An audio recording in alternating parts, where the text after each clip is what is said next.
Much further ado, I'm going to get into the next session. And suddenly been reminded that I have to also self-introduce myself. So my name is Suman Bose. Uh, I've spent about 30 plus years of my life in the corporate across US, Asia, and Europe. This is my second part of my career and the life. In the last 5 years, I've been primarily working to what I believe, and that's actually is a segue to the second session. What I believe is that we are on the gateway to a massive explosion of technology, which will, if the last 100 years was unprecedented in what it has achieved in terms of, quality of life, the next maybe 20 years would be more momentous than that. And I strongly believe in that, and you will see why that's the segue to the next session.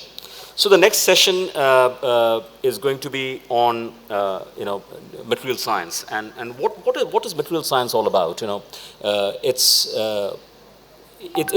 an emerging area, far more in India because of I think and it's definitely below the radar.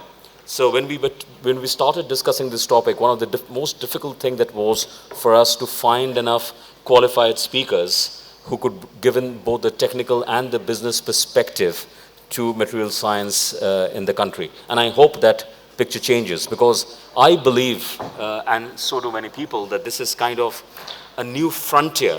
And India is in a perfect position, both from its talent pool availability as well as its market availability with the population and the diversity of the population we have of applications, because the applications go wide across the segments of human usage, right from healthcare to mobility to et cetera, et cetera. And we will, the august speakers would have an ability to throw some lights on that. To introduce the topic and to introduce the speakers, I just want you to take in a perspective of what is material science and how it has impacted our lives today. Imagine 1980, I know there was a speaker who said, raise your hands up if you were born before 1980. I think most people in this room would fall in that category, although the country is actually younger than that in terms of its demographics. If you had a smartphone, the current smartphone that's in your pocket, if you had to buy it in 1980, with the same set of features, it would be about 14 meters tall. It would consume about 200 kilowatt of energy, and it would cost about $110 million. The AMAT Global CTO, Omkaram Namasum, spoke about that in one of the congresses in the US. Now, material science has essentially democratized that, and that's why it's in the pocket of 3.5 billion people in the world and about 750 million people in the country. We also are standing at the center of this innumerable breakthroughs across energy, across future cities, transportation, medicines, food proteins, alternate food proteins, non-animal sourced food proteins, and the list goes on. And this discovery and development of new materials, the outgrowth and the disciplines across science and facets of engineering, across biology, chemistry, and physics, is what I personally believe is the founding seed of Industry 5.0. We are talking about 4.0, where we're talking about structuring information so that we can garner more out of that information, and that was what the first topic was about. So the seeds of the 5.0, a material revolution, is what we're going to talk about now, and this is really the future. I want to draw your attention to something stupendous that happened in the last 10 years, which was the materials genome cognitive. The AI mapped possibilities of hundreds of millions of different combinations of elements, be it the hydrogens, the borons, the lithiums, the carbons, etc. And a kind of the formation of the new periodic table that now allows scientists to quickly work on and find new materials many times at the atomic and subatomic level, which is the nano. And this is an open source initiative, which is housed inside the Carnegie Mellon University. This was done in 2010 and 11, and we have since then seen a huge exponential growth of material science research, and my August speakers are over here to talk about it. 3 examples I would give. Before I introduce the speakers, one is, of course, lithium-ion batteries. It's so common that, people think, what's so advanced about it? But, we are just seeing the start of it. Because, for example, if I go by what Elon Musk predicts, that about 100 gigafactories, and he's already on the second, of 20 gigawatt each, which actually be enough to do the energy storage for the entire planet, the future scope of the planet. We are looking at graphene, for example, the super conductive material and with very high heat dissipation that is going into sensors, that is going into paints.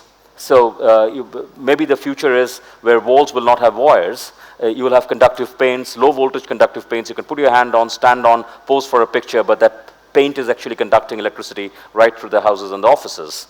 And one of my favorite is this material called the perovskite, which is a light-sensitive crystal, which has taken the efficiency of solar panels from 16%, what it is today, to 66%, and it's counting. So, it's pretty much the start of the solar for all. And finally, we will also, while in the conversation, talk about nanotechnology and the future it opens up. And so, let me introduce the speakers, the two of my fellow panelists over here. Dr. Suraj Rangarajan, he's the India CTO of Applied Materials, Bangalore. And he started his career in Applied Materials, Santa Clara in 1997. And he had different roles cutting across from the semiconductor industry, from process engineering, technology, program management, and product marketing for thin film depositions and metallizations for interconnect silicides and novel memories. And we must challenge him to speak a lot about the developments that he has seen in his career in Applied Materials. Since he moved back to India in 2007, he set up the Solar Group for Applied Materials in India. And he has headed the engineering group for dielectric deposition. As an India CTO, he works with the ecosystem on disruptions driven by materials engineering. His team explores wide areas ranging from flexible electronics, AI, packaging and manufacturing in pharma, EV, coatings, and other inflections that the materials engineering can address. He holds a BTech from IET Madras in metallurgical engineering and earned his MS and PhD from University of Texas at Austin in material science. And he has over 15 US patents and holds more than 20 publications. My honor to have Dr. Rangarajan on the stage, please. The next August panelist is Ms. Sushmita Sanyal. She is an engineer from Jadavpur and then did her master's at All India Institute in Bangalore. She's currently the general manager for computational science at Shell. And if you see what Shell and the traditionally energy, oil and gas companies are doing is they are themselves disrupting them the most. They're rewriting the future of where the world's energy is going to be, because this is that shared world that we all live in, including the likes of the Shell. And over the past 21 years of work experience, she has revolved around pushing the frontiers for materials and system development for industrial applications using computational tools. This is the digital twin of what the industrial and the manufacturing that you heard about a little earlier. And collaboration and leading people and teams, again, which is essential for scientific developments, using innovation tools to spark out-of-the-box thinking and leveraging domain expertise. I request her to come up on the stage and join me as an August panelist for this. So ladies and gentlemen, a big hand for Mrs. Sanyal. Please stay tuned. A scintillating panel discussion that's just coming on. Okay, so we'll straight get into looking at the. Can we cue up the? Yeah. So exactly. So to your presentation, which might set the tone for. I just wanted to give a short introduction of the topic and expand on what the speakers have talked about, right? What I would like to guide people towards what we want to look at. It's not just materials, it's materials engineering and what kind of innovations are happening. And the other thing we also try to look at is it needs to happen at an industrial scale for it to have impact. Next slide, please. Okay. Okay. You want me to click? Yeah, why not? Thank you. Yep, maybe we'll do that. Can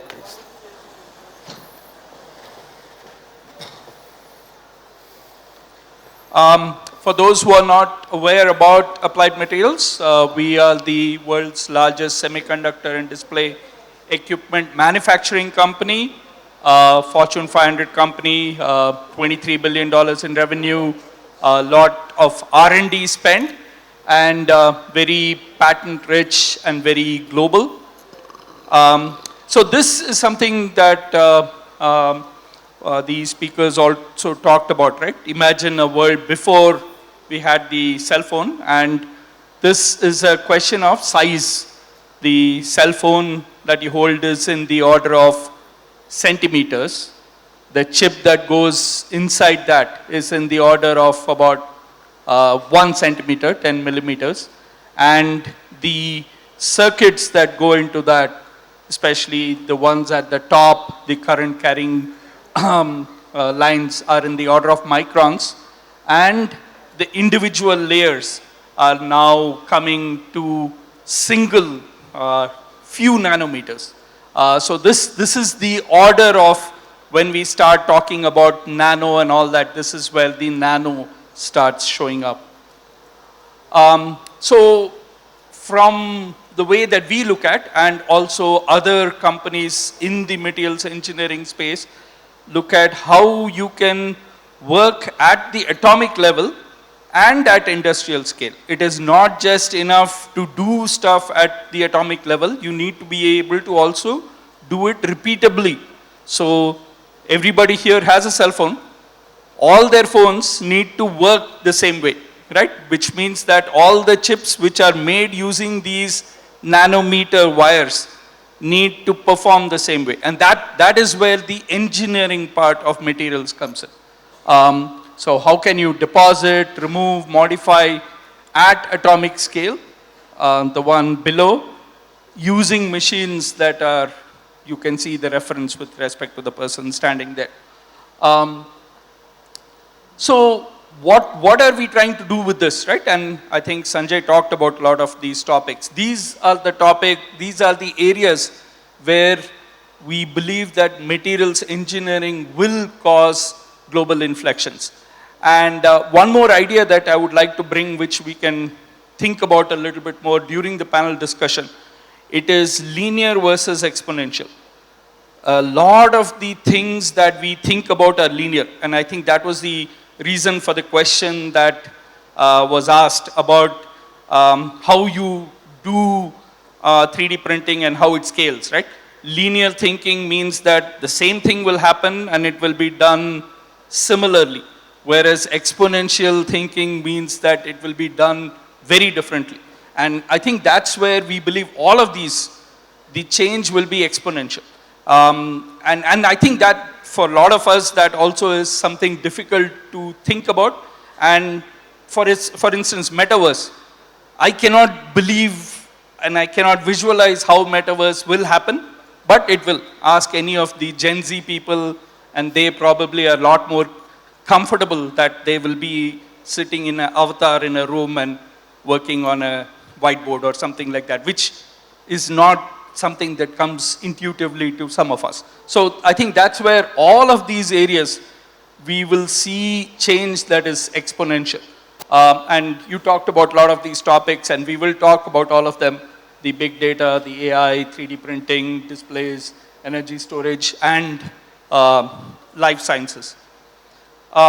We also have a booth in there where we do have posters, demos, and people who are working on areas of this. The high-speed imaging is one aspect where the crossover from what we do in the semiconductor space works towards life sciences. So whatever we are doing to inspect a small nanometer defect in a 300 millimeter wafer is the same thing that can be used to image cells that can be used in life sciences. So similarly, for manufacturing, whatever is used to have our production yields run at 99% in a semiconductor factory can be then deployed in a life science factory to bring the yields up from the current like mid 60s to the 90s. So there are things from the semiconductor space using materials technology that can cross over to other areas.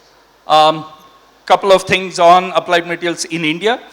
This is our 20th year, and we are now at about 7,000 plus. This is our campus in Whitefield. And we do have small other satellite installations and centers all over the country. The one that I would like to talk about is the one in Mumbai, where we have a campus inside IIT Bombay, where we are doing materials, cutting edge materials research. So that's what I had to sort of set up the panel discussion. Great, thank you. So we'll just carry on. Can we get some hands on the chair, please? So while we are putting in the chairs, I'm going to not waste time and ask a question straight away to Suchismita. This is one area where we are talking about the possibilities, but there is other area where we had the tone right at the beginning of the session today and saying that there is a climate crisis, there are other crises, there's this whole VUCA that's happening in the world, and the oil and gas is right in the middle of the story. Right. So, and I'm not saying that you are Miss Oil and Gas personified, but you are, for all practical purpose, sitting over here right now. So, as Shell, give us a hope. Give us a hope that the world will not end, and our next generations, another 15 generations, the 20th generation, maybe this Congress will celebrate its 200th Future Tech Congress sometime, 200 years later. Let's do that. Give us the hope. Awesome. What a fantastic question, and what a fantastic audience. Lovely to be here. You touched upon a very critical topic here, Suman, in terms of the fact that we are at the cusp of two mega trends. The first one has already been touched upon, which is digitalization. The second one is what you just alluded to, which is energy transition, right? And energy transition, even as we as Shell or any other oil and gas company are converting or transforming to an energy company, we always say that Stone Age didn't come to an end because we ran out of stones, right?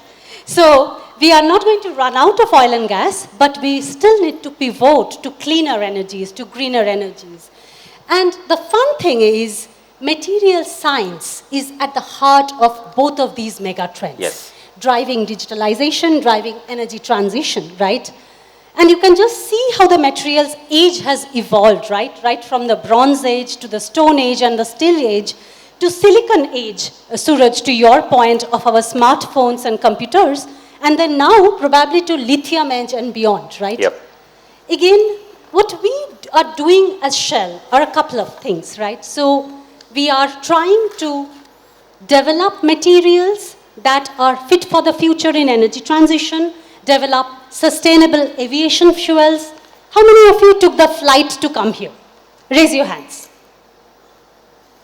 It's quite a bit of CO2 footprint, isn't it? So what we are trying to do is we are trying to really make fuels that are much more sustainable. We are developing blockchain platforms, to your point, Suraj, Suman, that will track every carbon molecule from the time it is mined to the fuel that you are boarding the aircraft to the point when you are landing, right? So we have recently launched, and you can find it in Google, a blockchain platform which will trace this carbon all the way from its inception, from its mining to when you land, right? It's called the Avelia platform, right? So we are also developing materials for carbon capture and storage, which is absolutely critical for energy transition. Again, the point where Suraj left in terms of batteries or energy storage or the smartphones, we are trying to look for non-LIBs, non-lithium ion batteries, right? I think, Suman, you talked about Tesla gigafactories and things like that. So the fun fact, the lesser known fact is that, gigafactories are likely to give rise to shortage of cobalt more than lithium. Absolutely. Right? And cobalt is a rarer material than lithium. Cobalt is strategically sourced. So how can we as material scientists and engineers design sustainable processes, chemistries, and innovations which can make our future more green while we are propelling energy transition?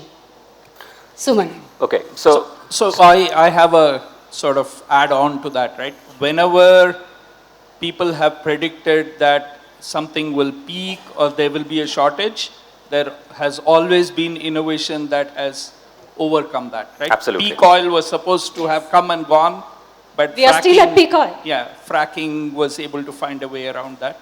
Similarly, the population, right? We were supposed to have food shortages by now, right?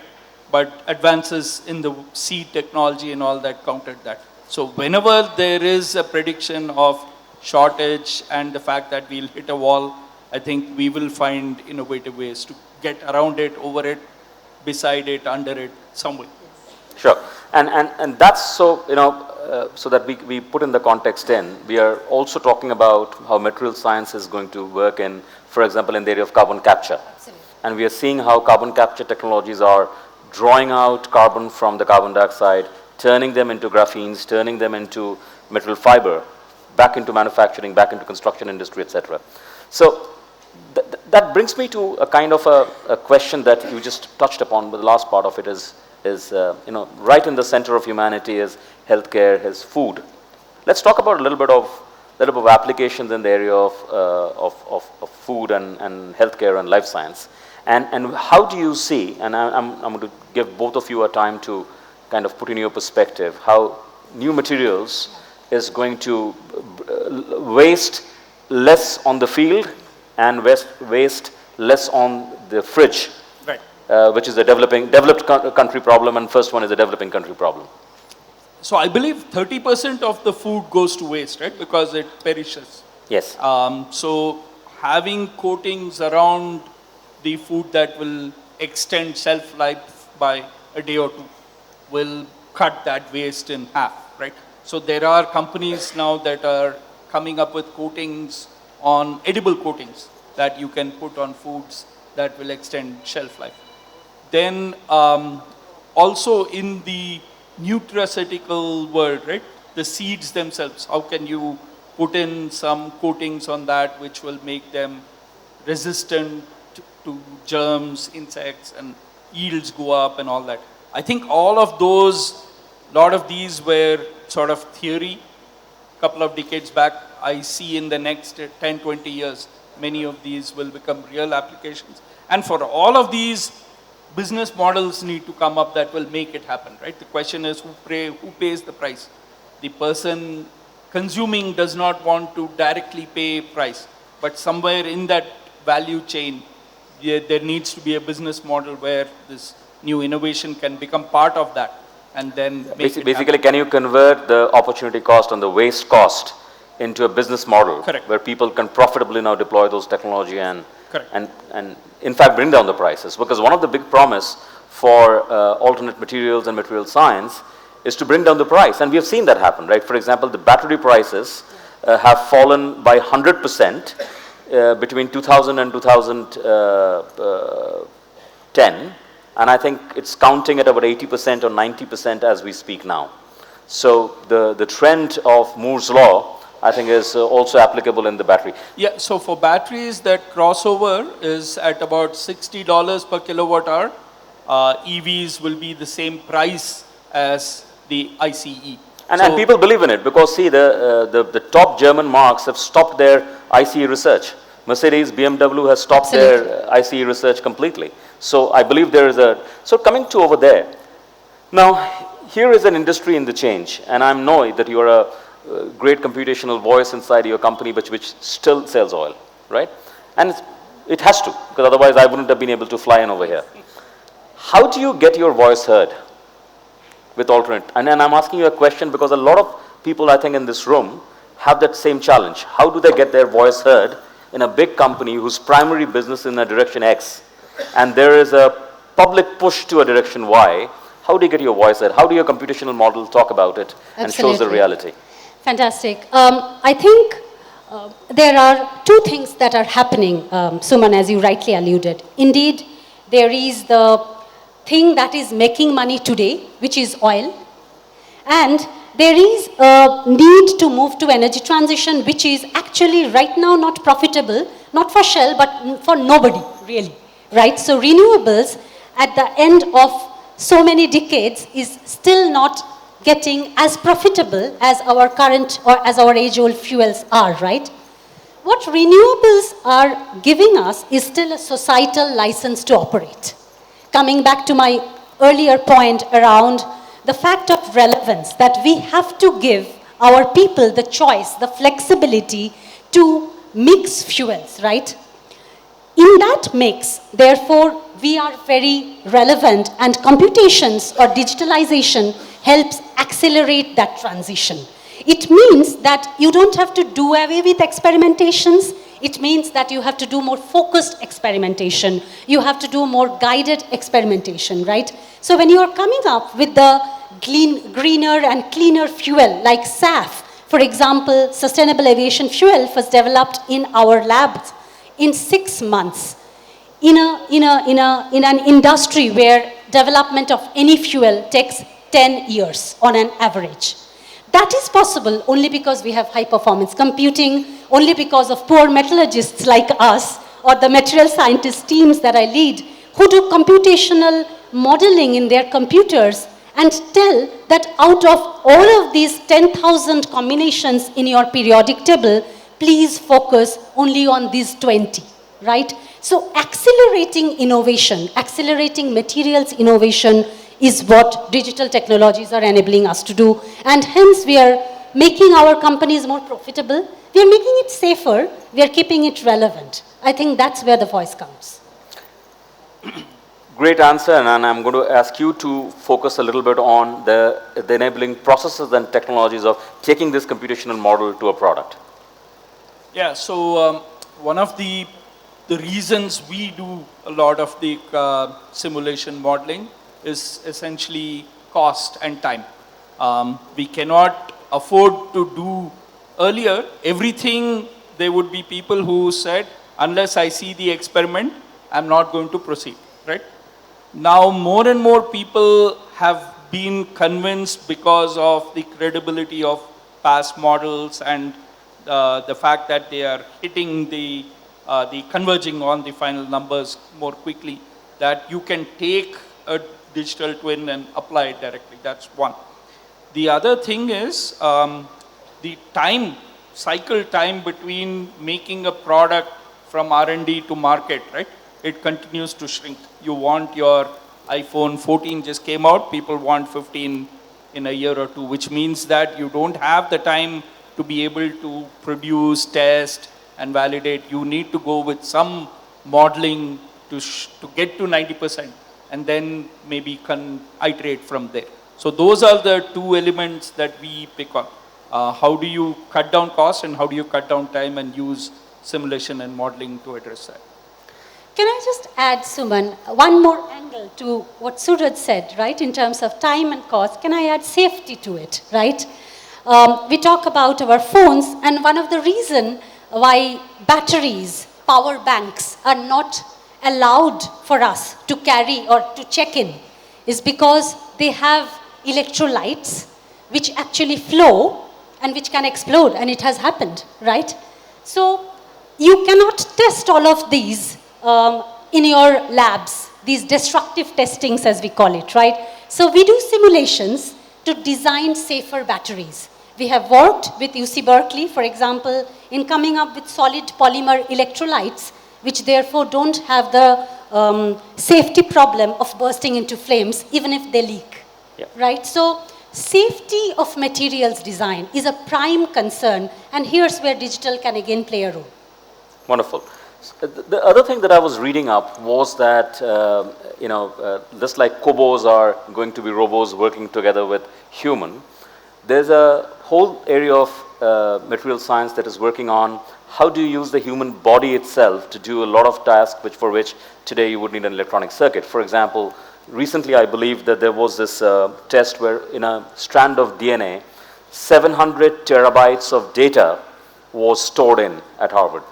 And that gives immense opportunity that you do not have to carry your additional, maybe the storage banks, battery banks, etc., because your body becomes a part of the device. Okay, now two questions over here. One is how close are we to that? That was the lunch menu. Yeah, so they're saying that people are hungry, they're saying, get out. How close are we to that? And number two, how safe is it that? Because humans always have a question that are we just social guinea pigs? So, I'm going to ask you the safety question. I'm going to ask you the how close are we to that? In this case, I would like to not be the one at the front. I think DNA storage, while being a nice vision, does have a lot of ground to cover. I think models have shown that it's possible. You can store it. Now the question is how fast can you recover and things like that. There are still a few things being worked out. Meanwhile, there are enough other storage technologies that will continue to help us to get to where we need to be.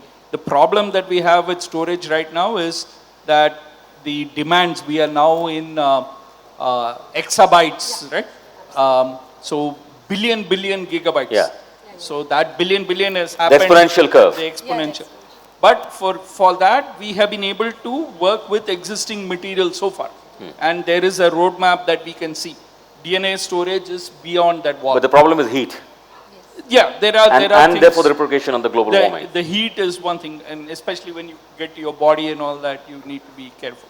So I think that this is further down the wall a little bit, but my submission is that there is enough technology in our current roadmap that will address what we need at least for the next decade. So Sushmita, on the question of... Absolutely. So I completely concur with Suraj that we are probably quite some time away. Safety is a main point in this context, and I feel that material science has always taken inspiration from biomimetics. Coming back to nanotechnology, we have taken the inspiration of a lotus leaf and the nanostructures thereof, making hydrophobic coatings from there, right? So making our hydrophobic coatings from nano, taking inspiration. And what we have found out that nature has improvised over millions of years.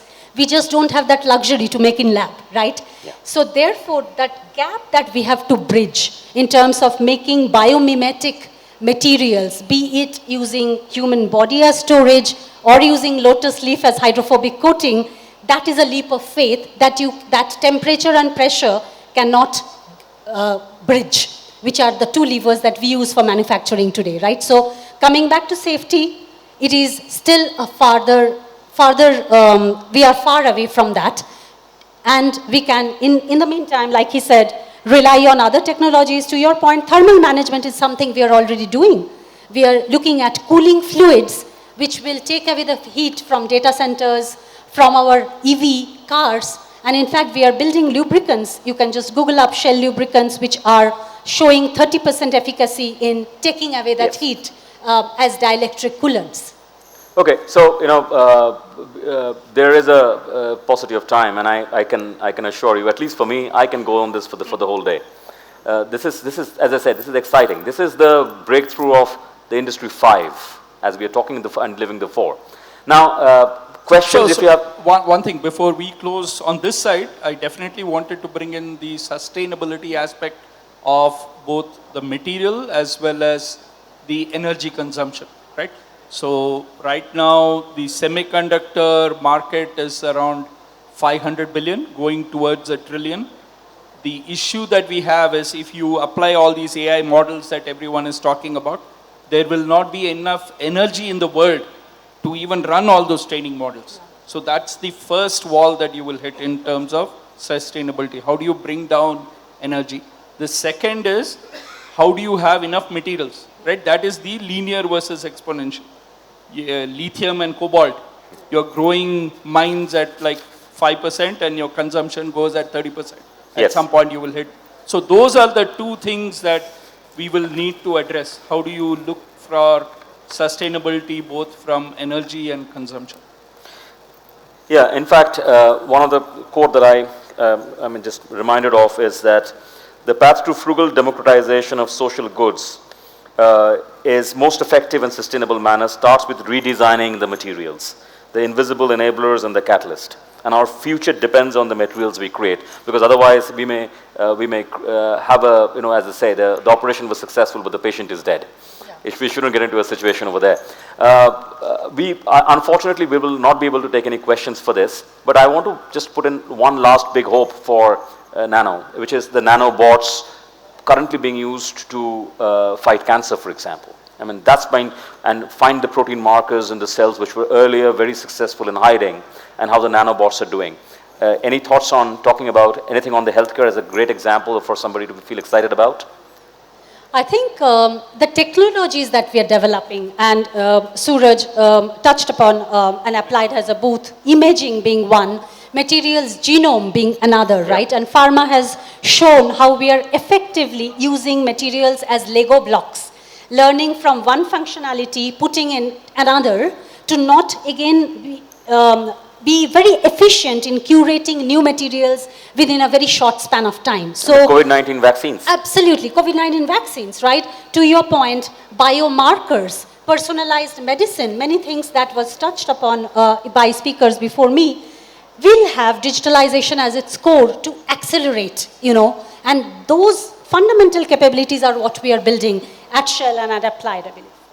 Yeah, as I think the entire value chain of life sciences, I think, can be impacted very, very positively by materials and material applications in other industries, especially the semiconductor industry. So that's one area where we definitely feel there is very near-term impact that can be made. Imaging, drug discovery, high-performance computing, a lot of that will have immediate impact. Okay, thank you very much. I'm sure that if you will have questions or point to discuss, point to debate, point to say no, I don't agree with this path, and there must be something other thing that must be done, because human is at the center of the conversation. So please catch up with the speakers, and I will do with them during the break. So let's get the session moving. Thanks a lot. Thanks a lot, so much. Thank you. Thank you. Okay, so while could you just get the chairs moving? I would